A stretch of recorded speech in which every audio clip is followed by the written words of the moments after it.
High friends, welcome to my channel Shree's creation. আমি মধুশ্রী চলে এসেছি আজকে প্রায় 1 মাসেরও বেশি, প্রায় 1.5 মাস বাদে তোমাদের জন্য নতুন আর একটা রেসিপি নিয়ে। 1.5 মাস আমি তোমাদের সামনে কেন আসতে পারিনি সেই কথা আমি রান্না করতে করতে তোমাদের সাথে গল্প করব। আজকে আমি তোমাদেরকে একটা ক্রিস্পি অ্যান্ড ড্রাই স্টার্টারের একটা দারুণ রেসিপি নিয়ে হাজির হয়েছি। আজ আমি তোমাদের ক্রিস্পি অ্যান্ড ড্রাই চিলি পোটাটোর রেসিপি তৈরি করে দেখাবো। সেই জন্য আমি এখানে প্রথমে আলুর খোসা ছাড়িয়ে নিয়েছি। খোসা ছাড়ানোটা দেখাইনি, খোসাটা সবাই ছাড়াতে পারো, সেই জন্য ওটা আর দেখাইনি। এবার আলুটাকে একটা নির্দিষ্ট মাপে ছুরি দিয়ে বসিয়ে একটু মোটা মোটা সাইজ করে আমি প্রথমে কেটে নিচ্ছি। মাপটা যেন একই রকম হয়, কারণ না হলে ভাজার সময় কিন্তু যেগুলো সরু থাকবে সেগুলো গলে যাবে। ধারের দিকে যে আলুগুলো পড়বে সেগুলো তো পাতলা হওয়ার কারণে গলে যেতেই পারে, সেটা নিয়ে কোনো অসুবিধা নেই। এবার ছুরি বসিয়ে লম্বা লম্বা করে আলুটাকে কেটে নিচ্ছি। দেখো, এক একটা আলু আমার আঙুলগুলো যেরকম সরু সরু ওরকম টাইপেরই দেখতে হয়েছে। একটু তলিয়ে ভাবলে একটা হরর ফিল্ম হয়ে যেতে পারে এটার জন্য, কিন্তু যাই হোক, আমি তোমাদেরকে দেখিয়ে দিচ্ছি। দেখো, আলুগুলো একটা নির্দিষ্ট মাপেই প্রথমে কেটে নিতে হবে। সমস্ত আলুগুলোকে এইভাবে কেটে নেওয়ার পর আমি এবার একটা বাটির মধ্যে জল নিয়ে আলুগুলোকে কিছুক্ষণ ভিজিয়ে রাখবো। দুবার আলুগুলোকে ধুয়ে নেব। এবার পেঁয়াজ কাটাটা দেখাচ্ছি। দেখো, পেঁয়াজ আমরা যারা কাটি, পেঁয়াজের মাঝখানটাতে একটা সাদা মতন জায়গা থাকে, যেখানটা থেকে একটা কিন্তু সাদা সাদা রস বেরোয়। এই জিনিসটা শরীরের জন্য কিন্তু একেবারেই ভালো না। তাই এইভাবে আমি যেরকম ভাবে ছুরি দিয়ে বাদ দিচ্ছি, তোমরা যারা বটিতে পেঁয়াজ কাটবে ঠিক এইভাবেই বাদ দিয়ে দেবে। পেঁয়াজ কাঁচা খাওয়ার সময় হোক কিংবা রান্না করে খাওয়ার সময় হোক, এই জায়গাটাকে কিন্তু সবসময় বাদ দিয়ে রান্না করবে। এবার ঠিক এইভাবে খোসাগুলোকে ছাড়িয়ে নিতে হবে, মানে পেঁয়াজের গায়ে যে এক একটা জামা থাকবে, জামাগুলোকে সব খুলে দিয়ে পেঁয়াজটাকে পুরোটাই খুলে দিতে হবে। এবার এরকম ভাবে নিয়ে নেওয়ার পর তোমাদের যতটা পরিমাণ পেঁয়াজের দরকার ততটা কেটে নেবে। এখন পেঁয়াজগুলো কাটা হয়ে যাওয়ার পর আমি এখানে একটা কড়াইয়ের মধ্যে কিছুটা পরিমাণ জল দিয়ে তার মধ্যে লবণ অ্যাড করলাম। লবণটা দিয়ে জলটা একটু গরম হয়ে যাওয়ার পর এর মধ্যে আমি আলুগুলোকে দিয়ে দিচ্ছি। আলুর সাইজগুলো দেখো, কিন্তু আমি একই রকম কেটেছি। তোমরা যদি আমার মতন আলু প্রেমী হও, যারা রান্না করতে করতে ভাজতে ভাজতে একটু একটু খেয়ে নিতে পছন্দ করো, তাহলে যদি দুটো আলু দিয়ে প্ল্যান করো যে বানাবে, সেক্ষেত্রে 3টে আলু দেবে।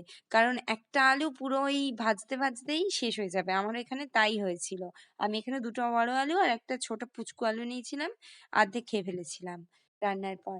এবার যে ভাজার জন্য ব্যাটারটা লাগবে সেটা আমি তৈরি করছি। এখানে আমি বাটিতে প্রথমে এখানে 3 টেবিল স্পুন ভালো করে পরিমাণ মতন আমি কর্নফ্লাওয়ার নিয়ে তার মধ্যে 3 টেবিল স্পুন ময়দা দিয়েছি।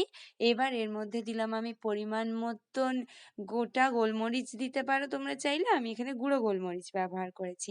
আর দিলাম অল্প পরিমাণ লবণ। দিয়ে ভালো করে মিক্সড করে নেওয়ার পর এবার আমি জল দিচ্ছি।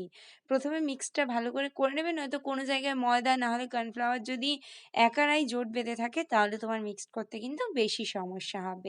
দেখো, আমি এখানে পরিমাণ মতন করে অল্প অল্প করে জল দিচ্ছি। ব্যাটারটা কিন্তু ঘন হবে, কারণ ব্যাটারটা যদি বেশি পাতলা হয়ে যায়, তাহলে আলুর গায়ে মাখিয়ে যখন তোমরা ভাজতে যাবে, ব্যাটার দৌড়ে পালিয়ে যাবে। ওই জন্য যদি একটু ঘন করো, তাহলে আলুর গায়ে ব্যাটারটা ভালোভাবে মেখে যাবে, আর তাতে আলুটাও কিন্তু খুব ভালো ক্রিস্পি হবে। নয়তো যদি নরম হয়ে যায়, তখন বলবে তুমি তো বললে যে নরম হবে না, আমাদের কেন আলুটা নরম হয়ে গেল? সে বেলায় কিন্তু আমাকে দোষ দিলে হবে না। এবার 2-3 মিনিটের জন্য যে হালকা করে সেদ্ধ করে রাখা আলুটা ছিল, সেটাকে আমি এই ব্যাটার মধ্যে দিয়ে দিচ্ছি। এখানে বলে রাখি, আলুটাকে কিন্তু খুব বেশি সেদ্ধ করবে না। জাস্ট 2 থেকে 3 মিনিট মিডিয়াম ফ্লেমে দিয়ে একটুখানি ফুটিয়ে নামিয়ে নেবে। এবার কড়াইতে তেল গরম করে একটা একটা করে আলু এরকম একটু ডিস্টেন্সে রেখে তারপরে তেলের মধ্যে দেবে, নয়তো জড়াজড়ি করলে কিন্তু তোমার রান্নাটা করতে অসুবিধা হবে। এবার বলি, তোমরা আমার হাতটা নিশ্চয়ই দেখতে পাচ্ছ, আগেও পেঁয়াজ কাটার সময় আলু কাটার সময় ওখানে আমার হাতের মধ্যে গোল গোল কিছু স্ট্যাম্প দেখেছো নিশ্চয়ই। আসলে আমার পক্স হয়েছিল, 27শে ডিসেম্বর হয়েছিল। তো আমার সুস্থ হতে বেশ অনেকটা দিন সময় লেগেছিল, আমি প্রচন্ড ভুগেছিলাম। তো সেই জন্য তোমাদের জন্য নতুন কোনো পিঠের টাইমে কোনো ভালো পিঠের রেসিপি আনতে পারিনি। খুব কষ্ট হয়েছিল আমার, শারীরিক মানসিক দুদিক থেকেই আমার খুব কষ্ট হয়েছিল। যারা আমাকে ইনস্টাগ্রামে ফলো করো কিংবা ফেসবুকে আছো আমার যে বন্ধুরা, তারা জেনে থাকবে আমি অসুস্থ হয়েছিলাম। যাই হোক, এখন আমি সুস্থ আছি। ভেবেছিলাম মরে যাব, মরে টরে যাইনি। যাই হোক, দেখো আমি এখানে আলুগুলোকে ভেজে নিচ্ছি। আলুগুলোকে কিন্তু একটু ডিসট্যান্সে রেখে ভাজবে। আর এরকমভাবে যখন ভাজাটা হয়ে যাবে, খুব বেশি কড়া করে ভাজবে না।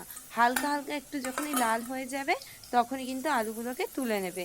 আর এইভাবে ভাজলে কিন্তু আলুগুলো অনেকক্ষণ ক্রিস্পি থাকবে। তোমাদের সবাইকে একটা নতুন খুশির খবর দিই, সেটা হলো যে তোমাদের সবার ভালোবাসায় আমাদের ইনস্টাগ্রাম ফ্যামিলি কিন্তু ৩,০০০ সদস্য কমপ্লিট করেছে।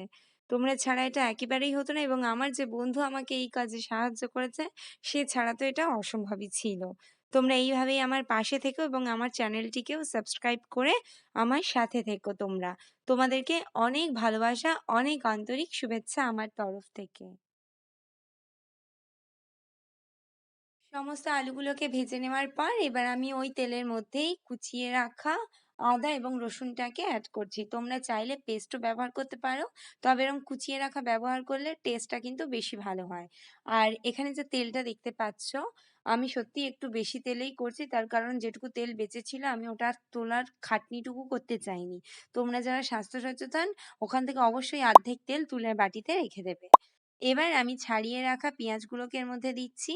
পেঁয়াজগুলোকে দিয়ে হালকা হাতে নেড়ে নেব। আর একটা কথা বলি, এই রান্নাটা করার সময় কিন্তু ফ্লেমটা হাই ফ্লেমে রাখবে। হাই ফ্লেমে রাখলে যে কোনো এরকম ধরনের চিলি ডিশের টেস্টগুলো কিন্তু খুব ভালো হয়। তো পেঁয়াজটা আমি এখানে একটু নরম করে নেব। তোমরা যারা চাও যে না পেঁয়াজটা একটু বেশি ক্রিস্পি থাকবে, তারা আরেকটু আগে সমস্ত মাল মশলা দিয়ে সস টস দিয়ে তাড়াতাড়ি করে টস করে তোমরা নামিয়ে নিতে পারো। আমি পেঁয়াজটাকে একটু নরম করে নিয়েছিলাম। এবার আমি এর মধ্যে কেটে রাখা ক্যাপসিকামটাকে অ্যাড করছি। আমি এখানে গ্রিন ক্যাপসিকাম অ্যাড করছি, অনেকে রেড ইয়েলোটাও অ্যাড করে, সেটা অবশ্যই যার যার ইচ্ছা মতন। চাইলে মন চাইলে ঘরে যদি থাকে তাহলে দিতেই পারো, কোনো প্রবলেম নেই। আমার চ্যানেলে কিন্তু চিলি পটেটোর আরও একটি রেসিপি রয়েছে, সেটা হানি চিলি পটেটো। ওটা অনেকদিন আগেই আমার চ্যানেলে দেওয়া রয়েছে, তোমরা চাইলে একবার চেক করতে পারো। ভালো করে ক্যাপসিকাম এবং পেঁয়াজটাকে নাড়িয়ে নেওয়ার পর এবার আমি এর মধ্যে 2 tablespoon tomato sauce add করছি 1 টেবিল স্পুন সয়া সস এবং 1 tablespoon red chilli sauce. তোমাদের কাছে গ্রিন চিলি সস থাকলে সেটা অ্যাড করতে পারো। এবং দিচ্ছি 2 টেবিল স্পুন ভিনিগার। দিয়ে সমস্ত জিনিসগুলোকে খুব ভালো করে আমাদের মিক্সড করে নিতে হবে। এই টসটা করার সময় তোমরা ফ্লেমটা হাই ফ্লেমে দেবে, তাতে টেস্টটা কিন্তু খুব ভালো আসে। যে কোনো চাইনিজ ডিশেই টেস্টগুলো যদি হাই ফ্লেমে দাও টেস্টটা ভালো হয়।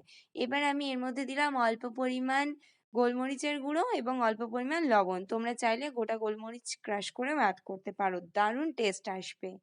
সমস্ত জিনিসগুলোকে হাই ফ্লেমে নেড়ে নেওয়ার পর এবার আমি 2 টেবিল স্পুন গুলে রাখা কর্নফ্লাওয়ার এর মধ্যে অ্যাড করলাম, যাতে একটা থকথকে ভাব চলে আসে।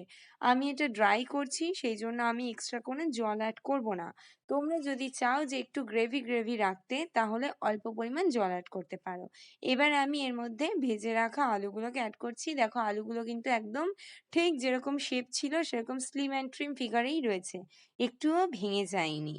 দিয়ে খুব ভালো করে আলুর সাথে মশলাগুলোকে মিক্সড করে নেবে। এক্ষেত্রে একটা টিপস দিই তোমাদেরকে, যখন আলুটা মিক্সড করবে ঠিক সেই সময় কিন্তু ফ্লেমটা একেবারে লো ফ্লেমে দিয়ে রাখবে, নয়তো আলুগুলো খুব তাড়াতাড়ি নরম হয়ে যেতে পারে। আর এইভাবে খুন্তি দিয়ে খুব হালকা হাতে কিন্তু নাড়তে হবে, তাহলেই তৈরি হয়ে যাবে আমাদের crispy and dry chilli potato. দেখো আমাদের আজকের রেসিপিটা কিন্তু খুব সুন্দর, লোভনীয় দেখতেও হয়েছে, খেতেও তেমন সুন্দর হয়েছে। আমি আজকের মতন আসি, তোমরা ট্রাই করে জানিও তোমাদের কেমন লাগলো। টাটা।